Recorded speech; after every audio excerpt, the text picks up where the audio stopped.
Welcome back, everyone, to another episode of Concerning Gaming. I'm Cade. I'm Daniel. And today we're talking another tableau builder. It's Res Arcana. Here's how to play. We're going to take control of one of two mages. I have two mages, the Necromancer and the Seer right here, and Cade has two mages as well. The healer and the witch. So, as you can see, the actual mages are going to have different icons on them. They're going to have different starting abilities, which are going to be passives, and then some other abilities that you might be able to have throughout the game as well. You're going to choose one of these, but before you do that, the way that Cade and I play the game is with the drafting mechanic. So, this game is going to be played with 8 total cards in your deck. At the beginning of the game, you're going to pick 4 cards from the beginning, choose one, and give them to the other player. So over time, you are eventually going to have a series of 4 cards that go into your deck. Then you'll start that process over again, do it with another 4 cards, drafting until you have your total amount of 8 cards in your hand. So throughout the game, you're going to be a mage that's going to be trying to build these different artifacts that are in your hand by spending the cost at the top left and getting the benefits of them at the bottom. Some of them, for example, might be points, like this Nightingale. Some of them might give you a variety of different special powers, like this Dragon Teeth. And other ones will have different other varying effects as well. The reason why you're going to be putting these in front of you is because you're going to be trying to build up essence. The reason why you want to build up essence in front of you is so that you can buy other different types of things, such as monuments or places of power, so that you can eventually be the first one to get 10 points. On your turn, you are essentially going to pick one of these 8 magic items that you have to start the game. That is going to give you a one-time use specific action for the round. Then, on your turn, you can do a variety of things, like it says here on the round summary. So, you can place an artifact. We can claim a monument or a place of power, which is essentially going to be used to get points. You can discard any cards in your hand for gold or resources. You can use one of the powers, or you can pass. Whenever you pass, you are going to be taking this first player token in front of you, and at the next round, you're going to be the first player. However, if you're the first one to pass, you also get 1 temporary victory point as well. So as you can see, as we start building up cards and artifacts in front of us, we're going to be using those to buy the places of power or the monuments. The monuments will always cost 4 gold, so in order to buy these, you'll need to spend 4 gold, and they are always going to give you points. However, some of them will also give you a different type of point as well. This one, for example, whenever you check for victory, if you spend 3 gold and tap this card, which means that you rotate it, then you also get an additional 3 points. There are a variety of other cards that you can get as well, but as you can see at the top left, each of them all cost 4. They'll all give you points, but a lot of them will give you various powers that you can use when you put them in front of your tableau. The Great Pyramid, for example, does not have one. This one is just points. The other types of things that you can buy are going to be places of power. The places of power are going to be randomly assembled at the beginning of the game. They have an A side and a B side, so those are going to be random. There's 5 that come in the base game. However, these are going to be a lot more expensive, but these have the capability of giving you even more points. So for example, this one costs 3 Elan, 3 Life, 3 Calm, and 3 Death.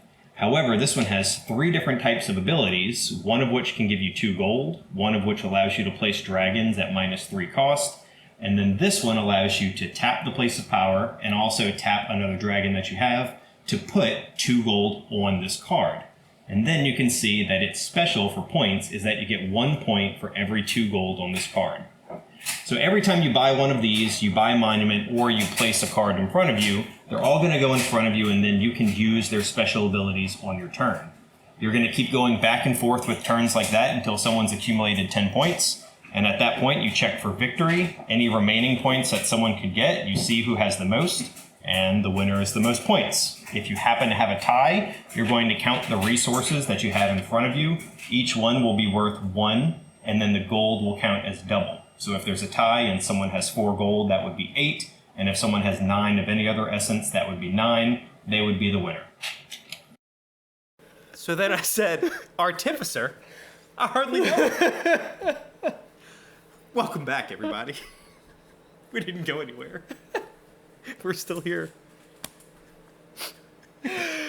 The joke is so simple, and yet it's so excellent. I think it's timeless, too. It's like the South Park fish sticks joke. It's that level of simplicity. Look it up, kids. It's that level of simplicity, but still so great. Nick Cade, you can't curse on YouTube. That's true. It's fish sticks. I thought I enunciated well enough Okay. during that, but yes, it's fish sticks. Fry them. Delicious. What do you think of this game, Dan? Give me your rating. Whew. I think this game is fantastic. Yes, agreed. A few high points for me. Ease of setup is phenomenal. You basically open the box, deal out some cards. The container for everything is all here. You open it up, and you're ready to go. So you get it set up in less than 5 minutes. You can play it in less than 30 minutes, especially if you know what you're doing. So getting it to the table is great. And what I really love about that time length being squeezed is that you still feel like you've played a full game. You do. You feel like by the end of it, you've crunched the numbers, you've made some tough decisions from beginning all the way to the end, and you're rewarded with maybe getting the 10 points that you have. I think the artwork looks great. Everything about it looks phenomenal. I think the strategic depth in this game is extremely high. You've got 8 cards, but every game is different. You play those 8 cards to the best way possible. And what I love about it is that I'm still able to interact with the person that I'm playing with. I'm not just doing that and then comparing points at the end.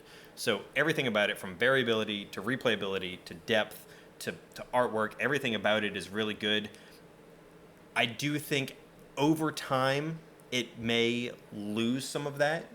Even though there's a lot of combinations you can do with so little components, over time I feel like you may sort of figure it out. It does feel like there could be a time, if we were to keep playing this, that you would almost know what to do with your starting hand, and there might not be a second way to go about it. Like, once you get your starting hand, there might be only one way to go, and then that can be less fun. And so at that point, you've got 2 expansions to look at. So, That's where those come in. So we've got one itching to play it with you, but so far, I think I'd give this one a solid 9.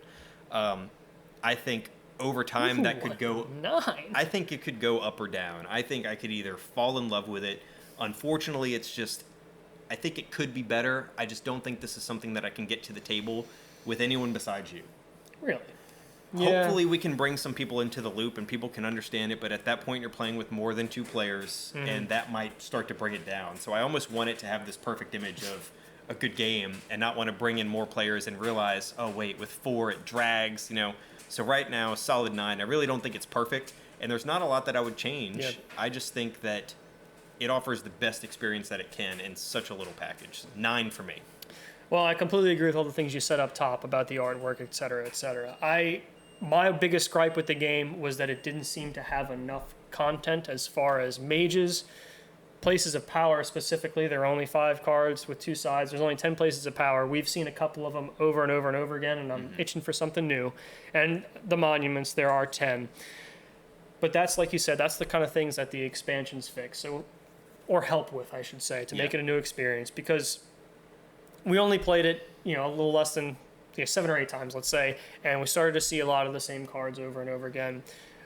I wish I could grab a new place of power every time I play. So those types of things are bringing it down for me and maybe not making me want to go back to it. And especially with the strategy component, once you start figuring out how to acquire the essences in order to finish the game to 10, there does seem like there's only one way to go from your starting hand in order to complete the game.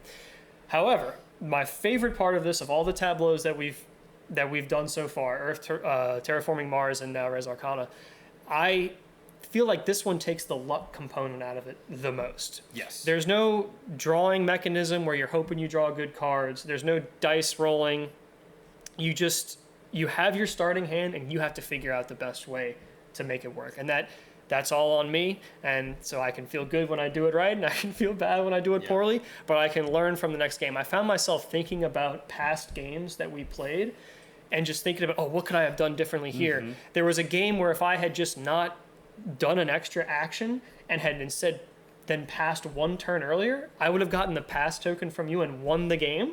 But I was 1 turn behind you where you passed right before I was going to pass. You got the extra point token. That got you to 11, I believe. And I was at 9 trying to get to 10. And that caused me to lose the game. And it was as simple as I wasted a turn. I wasted a turn doing something I didn't need to do. I needed to grab that first player token, and it allowed me to learn something new about the game. You told me you dreamt of this game after the first time we played it. I did dream about this game. Was it about the necromancer? Necromancer? I hardly know her.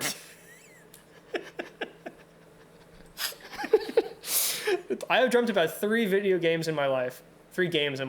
League of Legends, because I was addicted. Don't get addicted to League of Legends, ladies and gentlemen. Kids. Elden Ring, I was also addicted. Do get addicted to Elden Ring. That game is phenomenal. And now Res Arcana. So I feel like that's a strange 3. Not TFT? No, I don't dream about TFT, strangely enough. Wow. Which I do, I'm also addicted to. And this one, which was quite interesting to wake up to in the morning. But hey, maybe I learned something, through osmosis, through my dreams. I'll become a better Res Arcana player. So I was going to give it a 9 too. So I think that's interesting that we have the same score for this one. Come on, Cade. I can't give it a 10. I can't give it a 10. Yeah, I don't think so. Because there's not enough content for me. And to be honest, I would think the more I play it, probably the lower I would bump that number down. I'm kind of feeling the same way. But I'm really flying high on it right now. I would probably play 10 more games before that number started to dip, just from lack of repeatability perhaps in this game. But I'm sure we'll get back to it at some point. Just the two of us. So is it a 9? Is it officially a 9? Oh, it is officially a 9 for now. Nice. 9 with the potential to go down. And up, depending on the. I mean, you add the expansions. I mean, it could always go up. Could go up. Before we get out of here, Daniel, I have a question for you. For those of you who don't know, Danny and I were forced to study Latin for 5 years of our lives. Forced. Daniel, when translated from Latin, what does Res Arcana mean? Does it mean the magical things? Yes, it does. God, you got it right. Look at him go. How long has it been? Did you have to look it up? Yeah, I did. I thought it was just going to be arcane things. I knew res from in medias res, in the middle of things from our Latin classes, and I figured that had something to do with arcane or magic or something. But yeah, it means mysterious things. Mysterious. That might be different. Well, magical is mysterious. It was kind of like one of those words where it's like there's a bunch of synonyms for it. Probably arcane fits, but. Google Translate. Well, that's how you pass the exams. You just write the most English word that looks like it. That's how we passed. Mr. Pidell, brother, priest, Father Pidell. Father Pidell. Thank you. Brother at the time. Yes, thank you very much. Brother from another. No one knows who we're talking about. He was in the CIA. The Culinary Institute of America. That's right. Before he became a priest. Good guy. I hope you're watching, Father. Well, that about wraps it up for us today, guys. Thank you so much for watching. You can find us on Concerning Gaming on YouTube. Follow us on Twitter. Follow us on Instagram. Concerning Gaming everywhere. Thank you so much for watching. Yep. And hey, if you have any questions or comments, yes, leave them below. Let us know something you know about Res Arcana. Would love to learn more from you guys. Recommend us some games in the comments there. Let's get a discussion going. Thank you so much, guys. Bye, guys.